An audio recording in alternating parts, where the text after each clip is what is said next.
एक बार किसान परमात्मा से बड़ा नाराज हो गया।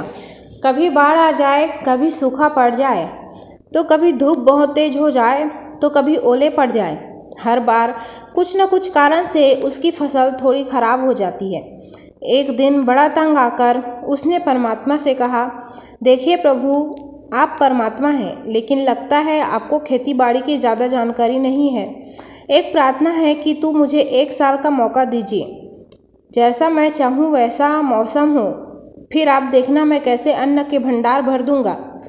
परमात्मा मुस्कुराए और कहा, ठीक है, जैसा तुम कहोगे वैसा ही मौसम दूंगा, मैं दखल नहीं करूंगा। किसान ने गेहूं की फसल बोई।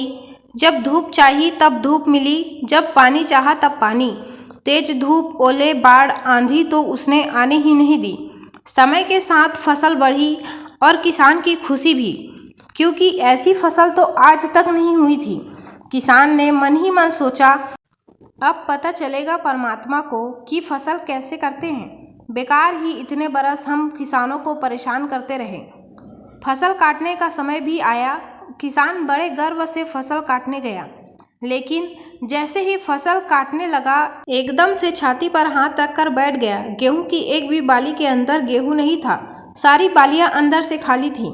बड़ा दुखी होकर उसने परमात्मा से कहा, प्रभु ये क्या हुआ? तब परमात्मा बोले, ये तो होना ही था। तुमने पौधों को संघर्ष का जरा भी मौका नहीं दिया। न तेज धूप में उनको तपने दिया, न आंधी न ओले से जूझने दिया। उनको किसी प्रकार की चुनौती का एहसास जरा भी होने न दिया।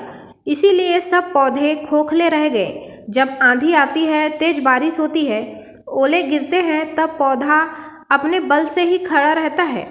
वो अपना अस्तित्व बचाने का संघर्ष करता है, और इस संघर्ष से जो बल पैदा होता है वही उसे शक्ति देता है, ऊर्जा देता है, उसकी जीवटता को उभारता है। सोने को भी कुंदन बनने के लिए आग में तपने, हथौड़ी से पीटने, गलने जैसी चुनौतियों से गुजरना पड़ता है, तभी उसकी स्वर्णिम आभा उभरती है, उसे अनमोल बनाती है।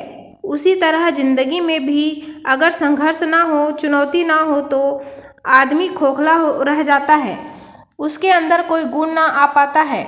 ये चुनौतियाँ ही है जो आदमी रूप तलवार को धार लेती है, उसे सशक्त और प्रखर बनाती है। अगर प्रतिभाशाली बनना है तो चुनौतियाँ को तो स्वीकार करनी ही पड़ेगी, अन्यथा हम खोखले ही रह जाएंगे। अगर जिंदगी में प्रखर बनना है, प्रतिभाशाली बनना है, तो संघर्ष और चुनौतियों का सामना तो करना ही पड़ेगा। दोस्तों, आज की हमारी कहानी यहीं पे ख़त्म होती है। अगर आपको हमारी कहानी अच्छी लगी हो तो प्लीज़ एक लाइक कर दीजिएगा, साथ ही चैनल को सब्सक्राइब कर दीजिए। Thank you so much for watching my videos. Bye bye, take care.